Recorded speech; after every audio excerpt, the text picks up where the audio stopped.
Hi, it's Hard Reset, and today I'll show you how to copy and paste on HP Compaq 17.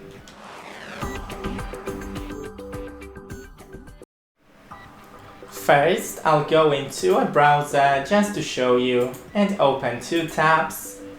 Now I'll type anything, just some random things. And first option is to select all, then right click on it and copy. Now on new tab, right click and paste. Now the second option is to select all, so I'll maybe just select this so you know it's not cheating. Then click Ctrl and C to copy, and here Ctrl and V to paste. And that's it, that's two options. It also works with files. Thanks for watching, don't forget to leave a like and see you in the next one.